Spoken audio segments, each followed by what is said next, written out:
안녕하세요. 오늘도 사연살롱을 찾아주셔서 감사합니다. 서울에서 아기 하나 데리고 친정아버지께 육아 도움 받으며 혼자 살아가는 돌싱녀예요. 아기가 태어난 지 얼마 안 됐는데 아이 아빠를 비롯한 시댁으로부터 아기만 데리고 도망치듯 빠져나와 버렸네요. 친정아버지 혼자 사시는 친정으로 돌아와 복직하고 워킹맘으로 사는 지금 마치 천국으로 돌아온 것 같아요. 시댁 식구들과 남편과 함께 살던 그 집은 지옥과도 같았어요. 저의 전남편은 최고의 전문직으로 꼽히는 의사였어요. 전문직 남자와 결혼을 앞둔 여성분들 꼭 기억하세요. 그 남자가 개천에서 용난 계룡남인지 아님 시댁에서 개원하는 걸 서포트 해줄 수 있는 집인지를요. 제 전남편은 흑수저 집안에서 태어나 순전히 본인만 공부 열심히 해서 의사가 된 계룡남이었어요. 그러다 보니 온 시댁 식구들이 남편만 쳐다보고 빨대꽂이를 하더군요. 저도 적은 월급이지만 안정적인 공무원이고 시댁 식구들에게 최대한 정성을 다하려 했어요.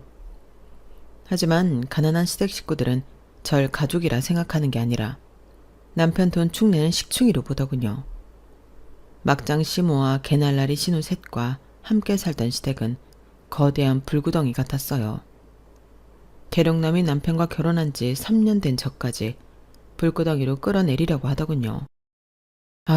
다시 생각만 해도 너무 싫어서 소름이 다 돋네요. 둥글둥글하고 순한 성격이라 웬만하면 다 좋게 넘어가려던 제가 이렇게 입에 거품을 물고 이혼한 걸 보면 얼마나 막장 시댁인지 상상이 되시나요? 아무것도 모른 채 의사 남편과 결혼해서 학을 떼고 이혼하기까지 지난 3년간의 썰을 한 번에 풀어볼게요. 끝까지 함께 들어주시고 여러분께서 판단해 주세요. 갓 낳은 아기 데리고 이혼한 저의 선택이 옳았는지를요. 먼저 저희 친정아버지는 태권도 선수셨어요. 아쉽게도 국제대회에서 입상은 못하셨지만 돈 없는 집에서 못 먹고 못 배운 실력으로 그 정도면 엄청난 실력이었다고 생각해요. 늘 가난한 동네에서 없이 살다 보니 제 주변에는 다 못 사는 사람뿐이어서 세상 사람들이 다 허리띠 졸라매고 사는 줄 알았어요. 저희 엄만 식당에서 일하셨는데 저와 제 친오빠 이렇게 두 자녀를 먹여 살리기 위해 밤낮으로 일하셨던 것 같아요. 저희 아빠가 태권도 도장을 운영하셨는데 그게 부침이 좀 심했거든요.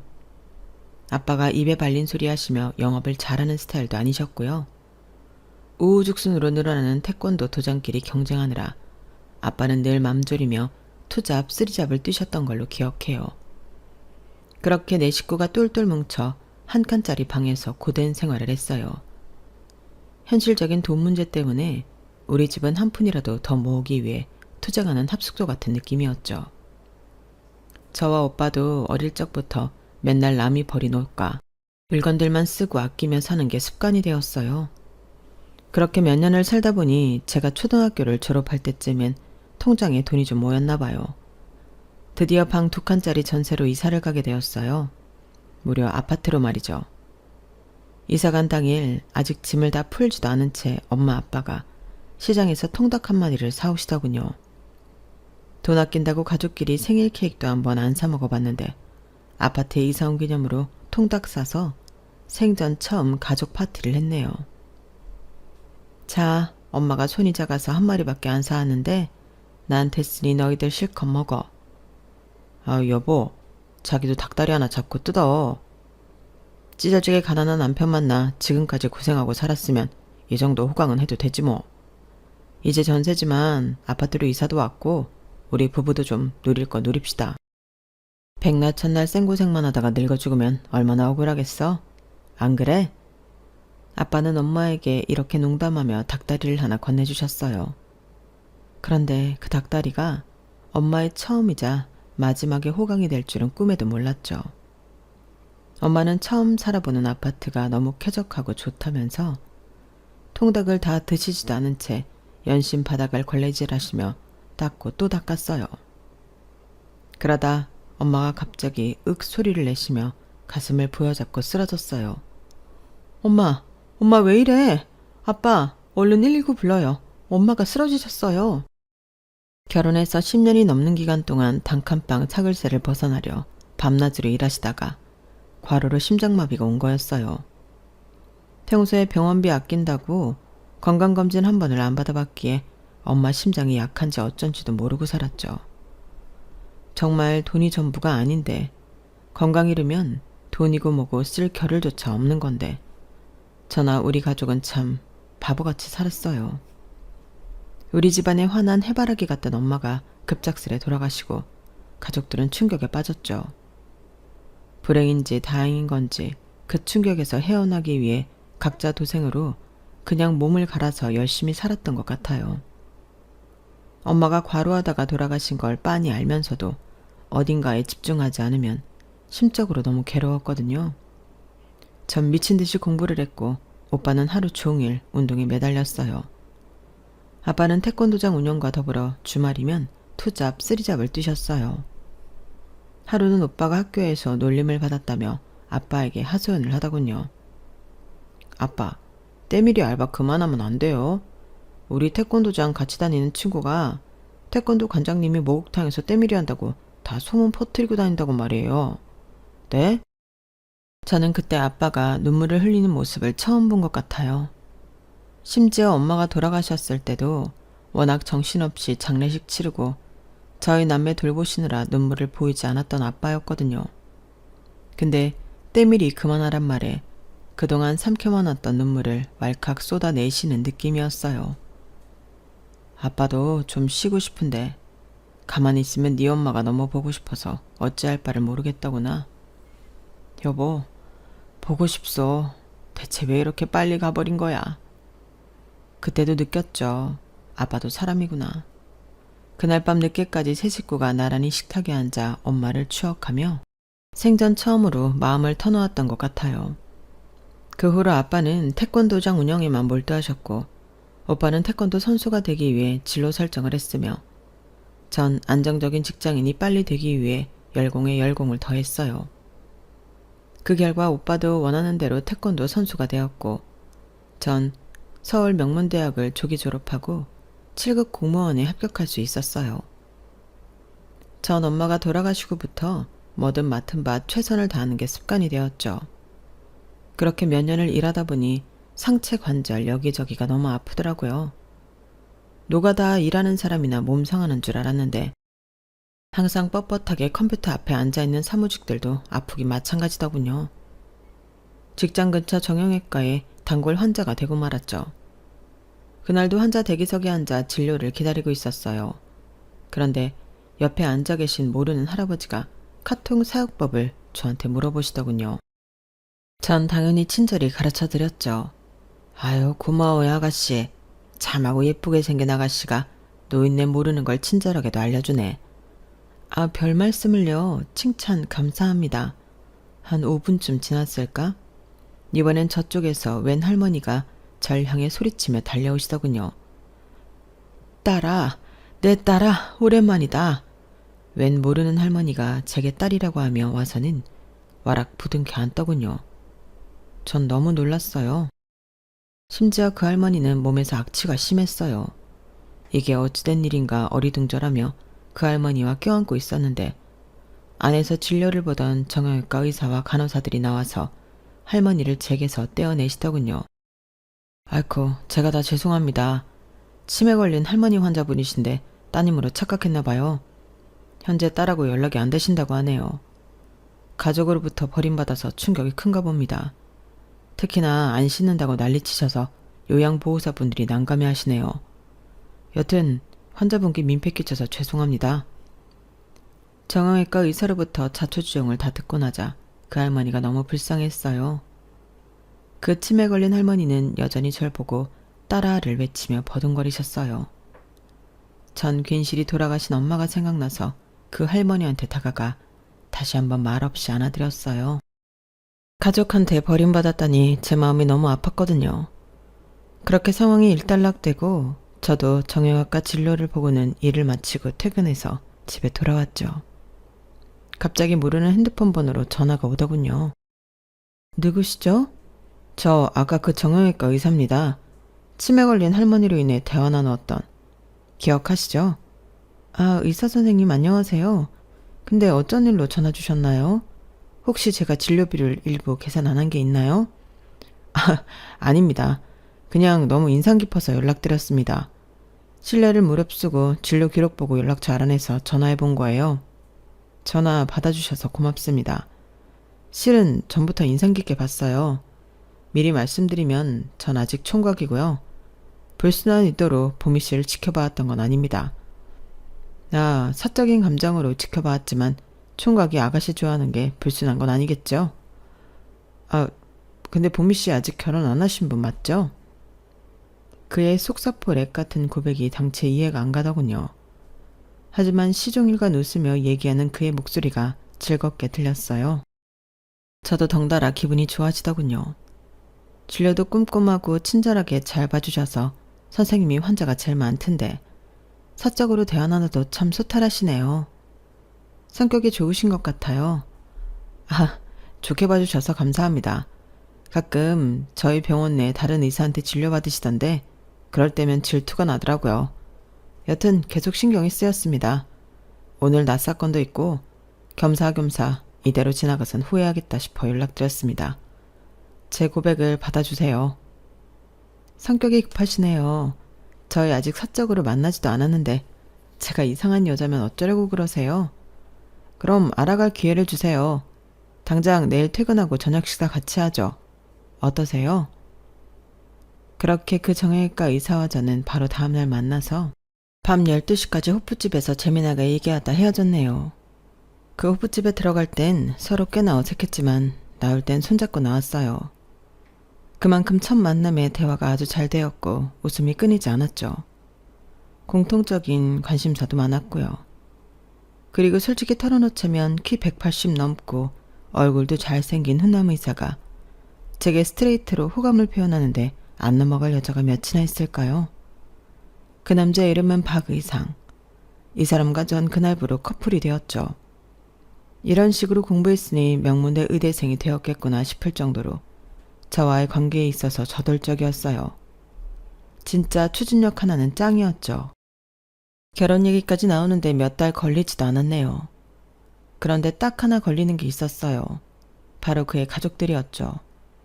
박이상 이 남자는 위로 누나 셋이 있었고 일찍이 홀로 된 홀어머니와 함께 살고 있었어요. 누나들은 모두 시집갔지만 하나같이 남편들과 사이가 안 좋다며 이혼 얘기가 오가는 중이라더군요. 그래서 그런지 뻔질나게 친정을 드나들었어요. 누나 셋과 홀어머니가 합심하여 마치 저와의 데이트를 방해라도 하려는 듯 맨날 불러대더군요. 분위기 잡고 뒷골목 아무도 없는 곳에서 뽀뽀라도 해볼락 하면 느닷없이 전화벨이 울렸어요. 여보세요? 큰누나? 집에 온 거야? 또 매형이랑 싸웠다고? 육탄전을 벌린 거야? 아휴, 애들도 있는데 성질 좀 죽이지 그랬어. 어디 다친 데는 없고? 정형외과 전문의인 남동생이 우리 누나 다친 데 없나 한번 봐줘야지 뭐. 지금 곧 갈 테니 조금만 기다려. 아니, 누나가 남편하고 치고받고 싸웠다고? 그걸 어떻게 아무렇지도 않게 얘기해? 평소에도 그래? 그게 일상이라 이제 나도 아무 느낌이 없네. 여튼 당장 집에 가봐야겠어. 자기야, 정말 미안해. 우리 내일 또 한번 분위기 잡아보자고. 빠이빠이. 그랬던 케이스가 어림잡아도 한 30번은 넘는 것 같아요. 한 번은 너무 열이 받아 남친한테 불같이 화를 내기도 했죠. 지금 장난해?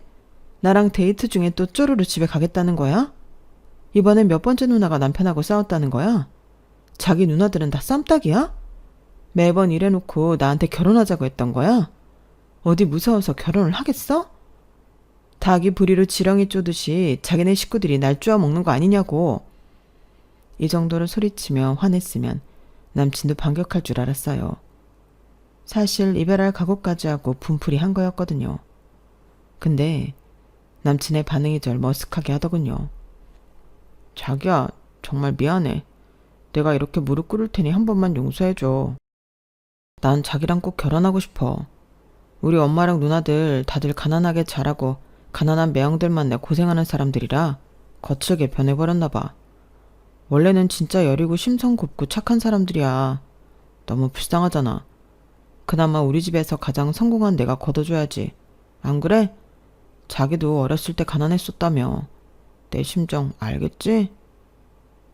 남친의 사슴같이 큰 눈망울에 눈물이 가득 고여 저한테 빌리고 또 비는데 제가 오히려 미안해지더군요. 결혼 전에 아주 냉철하게 판단했어야 했는데 그때 당시엔 저도 완전히 남친한테 퐁당 빠져버려 아무것도 보이지 않았네요. 남친은 절 얼른 자기네 집에 데려가 인사시키고 싶어 했어요. 그동안 결혼하고 싶어서 어떻게 참았는지 엄청난 추진력으로 밀어붙이더군요. 저도 남친을 사랑했기에 거의 다 그의 제안대로 따랐던 것 같아요. 조신하고 깔끔하게 차려입고 예비시댁에 갔죠. 표면상으로 현재 그 집엔 남친과 예비시모만 살고 있었기에 시모 선물 정도만 챙겨갔어요. 그런데 막상 도착하니 현관에 웬 신발이 엄청 많이 있더군요. 누나들과 조카들까지 총 출동했더라고요. 그런데 어느 하나 절 반겨주는 이가 없었어요. 다들 쫙 찢어진 눈으로 팔짱 끼고 절 노려보고 있더군요. 안녕하세요. 김봄이라고 합니다. 처음 뵙겠습니다. 형님들도 다 와 계신지 모르고 어머님 선물만 좀 사왔네요. 꽤 큰 과일 바구니니 이따 부엌에서 제가 깎아올게요. 야, 장난해? 벌써부터 어디서 형님이래. 우리가 널 올케로 받아들일 것 같아? 그리고 우리 집안 대들보를 통째로 뽑아간다면서 겨우 과일 바구니 딸랑 들고 와? 듣자하니 집, 차, 병원 개원하는 비용 중에 하나도 안 해온다면서. 의사 남편을 가지려면 물질적인 희생을 좀 해야 하는 거 아니야? 의상이 누나로서 나 이 결혼 용납 못해. 합당한 돈을 가져오라고. 돈. 남친 둘째 누나로부터 첫 대면에 야소리에 돈 가져오라는 소리를 듣자 하니 머릿속이 하얘지더군요. 사람으로부터 이렇게 심한 모욕을 당한 건 생전 처음이었어요. 그나마 옆에 있던 남친이 말려줘서 거실로 겨우 입장할 수 있었죠. 둘째 누나, 자자 진정하고 내 말 좀 들어봐. 내가 개원할 때까지 돈 아끼기 위해 결혼 후 우리 집에서 엄마랑 몇 년만 학가하기로 했어. 그리고 봄이가 그동안 일하면서 모은 돈도 가져오기로 했으니 너무 뭐라 하지 마.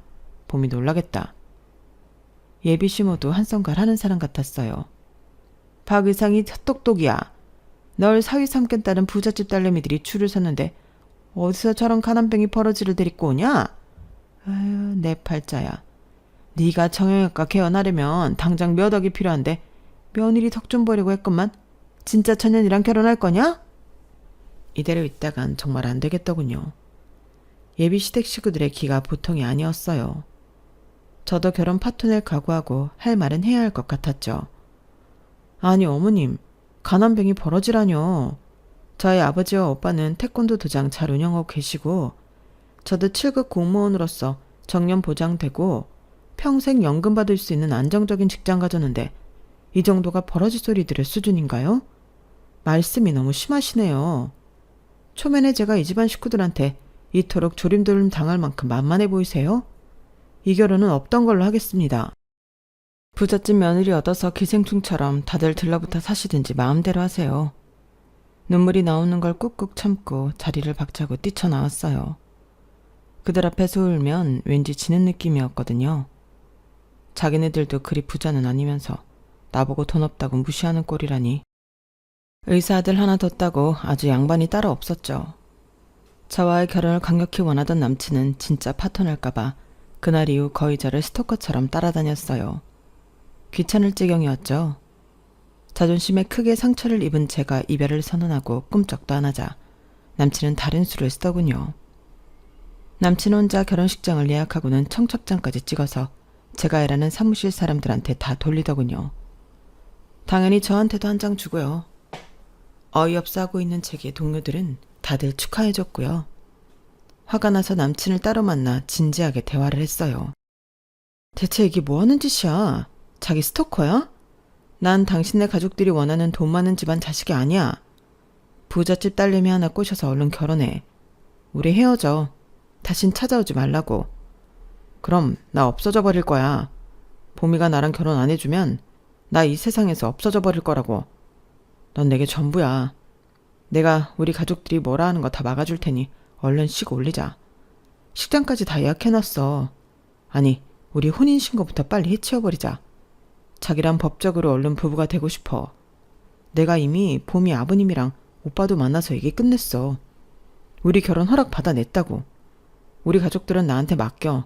다들 내 말이면 껌뻑 죽는 사람들이니 상견례금 보고 식장에서 보면 되지 뭐. 집으로 가니 아빠와 오빠가 제 결혼을 진심으로 축하해 주시더군요. 제 속도 모르고 말이죠. 우리 딸 결혼한다고? 남자친구 얘기를 아빠한테 한 번도 안 하더니 이미 청첩장까지 만들었더구나.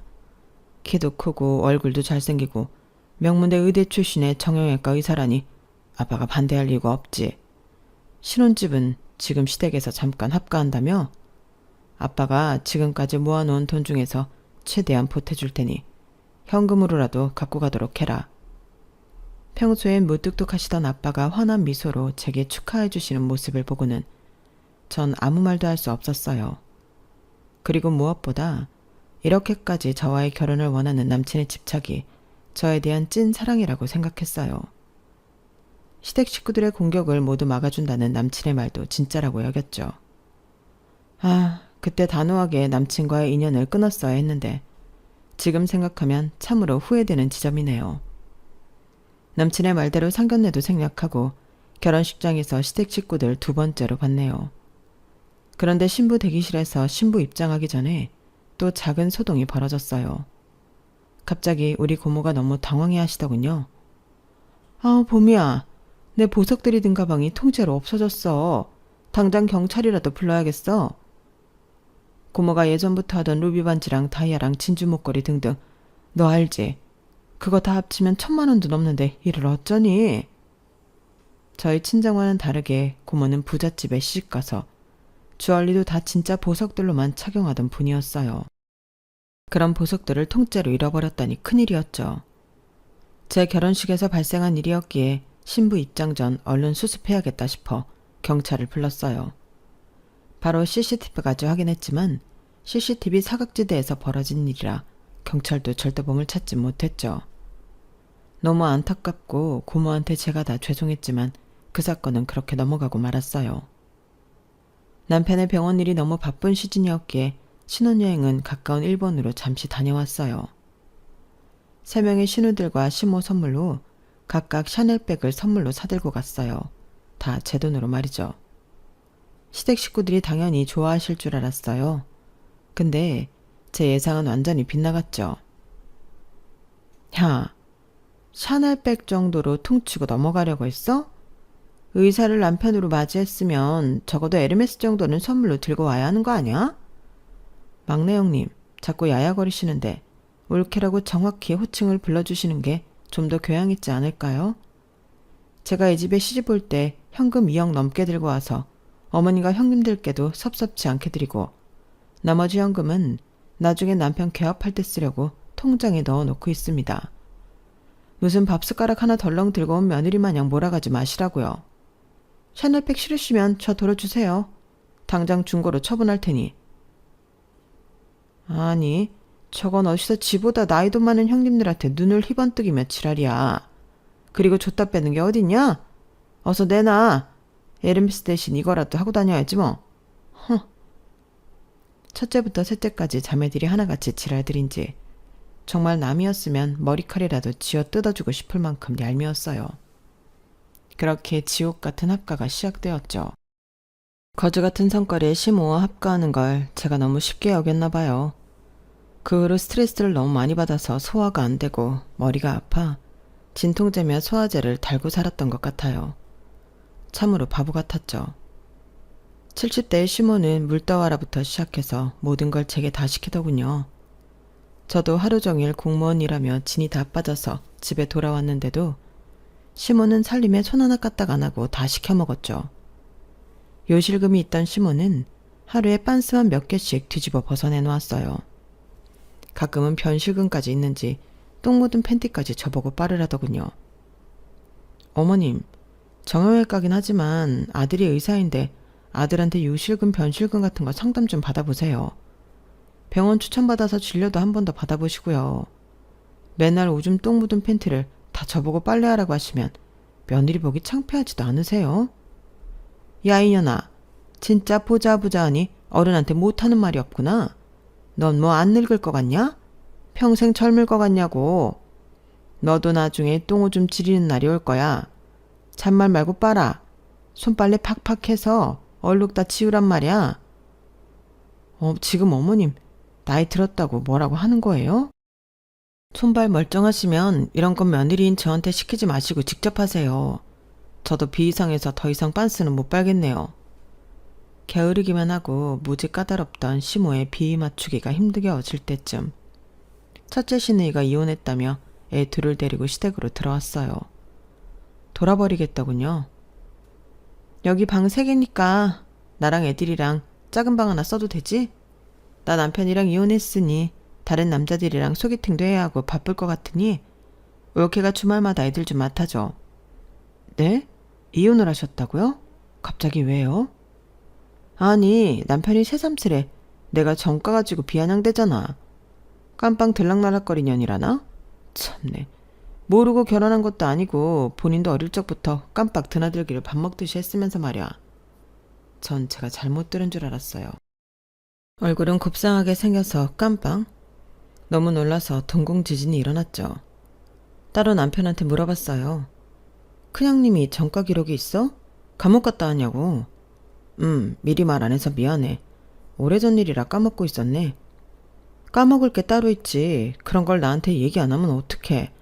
대체 무슨 죄로? 몇 개월이나 교도소에 있었던 거야? 몇 번째 전과 말하는 거야? 누나 사기랑 절도 출범이라 좀 여러 번 왔다 갔다 했어, 감옥.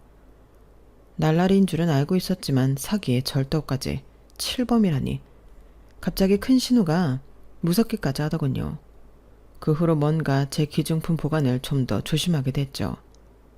큰 신우와 조카들이 시댁에 얹혀 살았어도 자잘한 살림은 다 제 몫이었어요. 그날도 큰 신우 방까지 쓸고 닦고 하고 있었죠. 그런데 어디서 낯익은 복주머니가 보였어요. 밑에 이름이 이니셜로 조그맣게 적혀있길래 확인했더니 우리 고모 이니셜이었고 그 안에 들어있는 보석들은 어릴 적부터 봐오던 고모의 주얼리들이 확실했어요.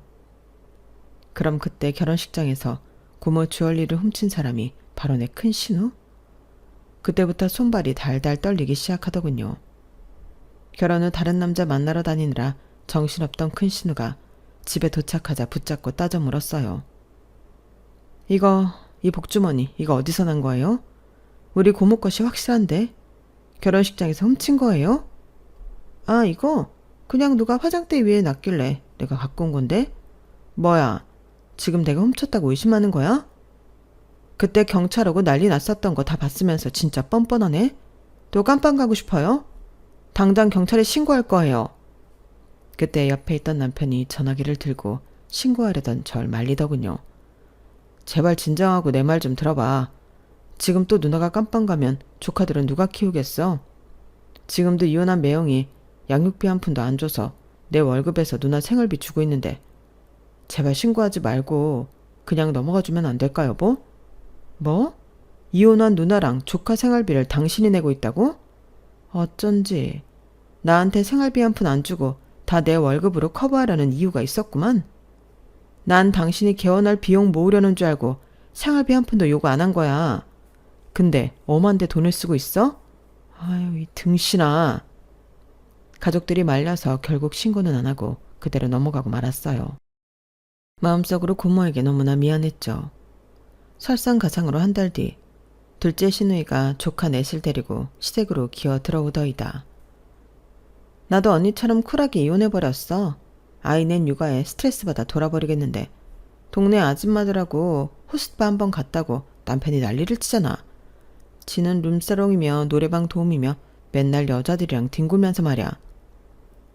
아니 둘째 형님, 저희도 시댁에서 신혼살림하고 있긴 하지만 여기가 방 3개짜리 30평 아파트인데 아이 4까지 데리고 여기서 어떻게 다 같이 지내시려고요? 거실에서 자면 되잖아 올케. 너무 싫은 티 팍팍 내는 거 아니야? 기분 잡치게. 곧 방 얻어서 나가줄 테니 걱정 말라고. 이 집 식구들은 죄다 구라쟁이들인지 얼마 뒤 나간다는 둘째 시누이는 계속 거실에서 지내더군요. 맨날 속 끓이고 있는 제 눈치를 살살 보던 남편은 저와 단둘이 여행을 한번 가자고 권유했어요. 가까운 제주도로 다녀왔는데 여행 내내 머릿속엔 시댁에서 탈출하고 싶다란 생각뿐이었죠. 여행에서 돌아와서 얼마 지나지 않아 남편에게 분가를 제안했어요. 나 이대로는 못 살아. 당신 당장 핸드폰 켜고 통장 내어 까봐. 얼만큼 모았어? 내가 모은 거랑 합쳐서 우리 원룸이라도 얻어서 나가자. 그런데 제 두 눈으로 확인한 남편의 통장 내역은 처참하더군요. 남편은 페이닥터 치고는 비교적 많은 월급인 세후 1,800만 원을 받고 있었어요. 그런데 현재 통장 잔액은 300만 원이 전부이더군요. 이게 다 뭐야? 지금 당신 재산이 300이 전부야? 어서 내역서 다 보여줘, 어서. 남편은 그동안 매달 시모와 신우 3명에게 무려 1,600만 원씩을 바치고 있었어요. 본인은 200만 원으로 식비며 용돈, 유흥비 등으로 쓰고 있었던 거죠. 그러니 돈을 모을 수가 없었고 덕분에 시모와 신우이들은 직업 하나 없이 남편과 이혼하고 아이들 키우며 잘 살 수 있었던 거였어요. 피가 거꾸로 솟는 것 같았죠. 내 쥐꼬리만한 공무원 월급은 살림살이하는데 다 들어갔는데 개업할 돈 모으라고 터치 안 한 남편 월급은 죄다 신우들과 시모에게 들어가고 있었다니. 더는 못 참겠더라고요. 이혼해. 다 필요 없어. 이렇게는 못 살아. 이게 무슨 결혼 생활이야. 노예 생활이 따로 없지 뭐야. 그것도 날 경멸하는 사람들과의 합숙 생활을 매일 하려니 나도 힘 빠져. 변호사 선임하고 이혼 서류 준비할 테니 당신도 대비해. 남편은 또 강하게 만류하더군요. 하지만 이제 더 이상 남편 얼굴도 마주하기 싫었어요. 그런데 참 하늘도 무심하시지. 지난달에 갔던 제주도 여행에서 덜컥 임신이 되어버렸어요. 속이 미식거려서 혹시나 하는 마음에 테스트기를 해보니 빼박 임신이었죠. 0.1초 동안 남편 모르게 아이를 치우고 그대로 이혼을 진행할까도 생각했지만 일단 남편에겐 알려야겠다고 생각했어요. 뭐? 야호, 너무 잘됐다. 우리 아기라니. 너무 예쁠 것 같아. 딸이든 아들이든 우리 꼭 낳아서 잘 키우자. 이혼 같은 건 없던 일로 하자. 자기야, 내가 다 미안해. 앞으로 누나들한테 생활비 주던 건 일단 반으로 줄일게. 누나들 직장 잡을 때까진 어쩔 수 없을 것 같아. 대출을 받아서라도 원룸으로 분가하자는 저와의 약속을 남편은 차일피일 미루더군요. 그러는 동안 저희 배는 불러왔고 만삭이 될 때까진 직장을 다녔던 저는 너무 힘들었어요. 그러다 출근길에 덜컥 양수가 터져버렸어요. 어찌할 바를 모르겠더군요. 생판 모르는 사람을 붙잡고 좀 도와달라고 사정했어요. 119에 실려가서 바로 아기를 낳아야만 했죠. 제왕절개로 아이를 낳았는데 전 아주 늦게 태어났다고 해요. 수술 도중 죽다 살아났다고 하더군요. 어쩐지 자궁뿐만이 아니라 몸 전체가 부서질 듯 너무 아팠고 왠지 모르겠지만 목소리도 다 쉬어서 아예 안 나왔어요. 친정 아버지께서도 마냥 제 곁에 잊을 수가 없었고 남편도 페이닥터이니 입원하는 내내 있어줄 수가 없었어요. 친정 엄마라도 살아계셨다면 이렇게 힘들 때 내 옆에 있어주셨을 텐데 너무너무 서러웠어요. 나오지도 않던 목소리로 병원 침대 난간을 붙잡고 한참을 울었네요. 하도 우니까 간호사가 옆에서 다독여주더군요. 시누이들은 당연히 코빼기도 안 비쳤고 시무만 잠깐 왔다 갔어요. 몸과 마음이 약해질 대로 약해진 저의 맘에 비수만 잔뜩 꽂아놓고 갔죠. 야, 너만 애 낳은 거 아니다? 이 세상에 애엄마들이 얼마나 많냐? 그렇게 침대에 누워서 편히 보내니 좋지. 얼른 일어나. 집 와서 살림해야지. 우리 집에 사람만 10명이 넘는데 네가 없으니 돼지우리가 따로 없구나. 아참, 이 말하려고 왔는데 깜빡할 뻔했구나. 너 요즘 여자들이 가는 산후조리원 갈 생각은 추워도 하지 말아라. 2주 있는데 몇백만 원이나 돈 쓸 생각하지 말라고. 집 와서 살림하며 움직이면 그게 다 운동이 돼서 산모한테 더 좋단다. 너무 열받은 저는 악마 같은 시모한테 울부짖으며 소리쳤어요. 지금 그따위 말짓거리로 여기 왔어요? 어머님 사람 맞아요? 완전히 사이코 아니에요? 지금 어머님 손자 출산하다가 죽다 살아난 며느리한테 그게 할 소리예요? 내 돈으로 산후조리원 갔다 올 테니 상관하지 마세요. 입원실에서 당장 나가세요. 당장! 내 선택은 완전히 잘못된 거였어요. 애초에 하면 안 되는 결혼이었죠. 단순히 돈만 없는 시댁이 아닌 상식과 예절이 아예 없는 시댁 식구들이었죠. 제 기준으로는 사람처럼 안 보였어요. 그저 악마들, 의사 아들한테 돈 빼가는 개 버러지들로만 보였어요. 오히려 아기를 낳고 엄마가 되고 보니 저 혼자 키워도 충분하겠다는 생각이 들더군요. 어차피 남편에게도 정내미가 다 떨어졌거든요. 그 정점이 되는 사건이 얼마 후 발생했어요. 육아휴직을 하고는 집에서 갓난아기를 보고 있는데 남편으로부터 전화가 한 통 걸려왔어요. 여보, 셋째 누나가 이혼하고 기분 풀러 콘서트장 갔다가 애를 낳았대. 지금 당장 병원으로 좀 가줘야겠어. 아기는 우리 엄마한테 맡기고 말이야. 뭐? 셋째 형님이 애를 낳았다고? 이혼은 또 언제 했대? 거기 남편은 뭐하고 내가 병원을 가? 누나가 말하길 애 아빠가 누군지 몰라서 전 남편을 못 부른다네. 매형애는 아닌가 봐. 그래서 말인데 당분간은 당신이 애 좀 키워줘야겠어. 뭐? 지금 자기 뭐라고 했어? 우리 사랑이 낳은 지 얼마나 됐다고 나보고 애 아빠가 누군지도 모르는 조카를 키우라고? 제정신이야? 그럼 어떡해. 셋째 누나가 취업해서 직장에 다녀야 한다는데 산후조리도 제대로 못한 채 돈 벌러 직장 나가는 우리 누나가 불쌍하지도 않아 자기는? 순간 결심했어요. 아, 이 남자도 제정신이 아니구나. 이 남자랑 계속 살다간 내 명예 못 죽겠구나. 이 집 식구들은 날 사람이 아닌 노예로 보는구나. 탈출하자. 당장 이혼해. 진작 이 결혼 때려쳤어야 하는데 아니 아예 시작을 말았어야 했는데 사람인 줄 알고 상대했더니 이것들이 다 사람이 아니었네. 다 때려쳐. 병원이고 뭐고 당신 지금 당장 집으로 들어와. 밖에서 다 듣고 있던 신우들이 제 방으로 쳐들어와 다짜고짜 삿대질을 하더군요. 아니 옳게. 우리 막내 동생이 지금 애를 낳아서 좀 가보라는데 그게 그렇게 싫었어? 우린 아이들이 있으니까 못 가고 집에서 노심초사하고 있는데 아기 우리가 봐줄 테니 얼른 갔다 와. 뭐? 니네 애들만 소중하고 내 애기는 아무한테나 맡겨도 되는 존재냐? 야 이년들아.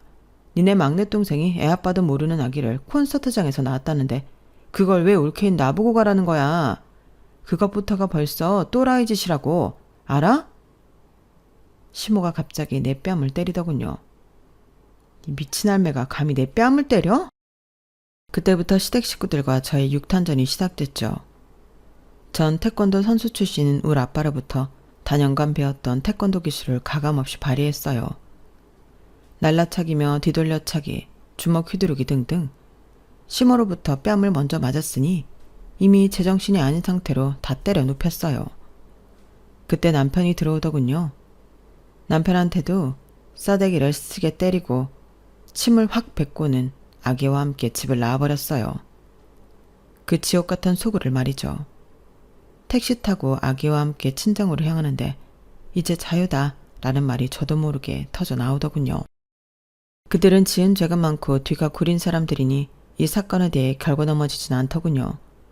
저의 매운맛을 보여줬더니 이혼도 순순히 해줬어요. 그 후로 양육비도 매달 꼬박꼬박 주고 있고요. 친정 아버지께는 죄송하지만 제 인생에서 가장 잘한 일은 이혼이네요. 시댁에 더 있었다간 아마 스트레스로 이미 저 세상 사람이지 않을까 싶어요. 여러분께서도 너무 아니다 싶으면 과감히 인연을 끊는 게 정신건강에 좋지 않을까 싶어요. 물론 저의 케이스처럼 막장 시댁은 거의 없겠죠. 결혼 전에 눈 크게 뜨고 꼭 현명한 선택을 하시길 바랍니다. 제 이야기는 여기까지입니다. 모두 행복하시고 건강하세요. 여러분, 사연 댓글에 응원과 현명한 조언 부탁드려요. 좋아요와 구독은 저에게 큰 힘이 됩니다. 오늘도 좋은 일 가득하세요.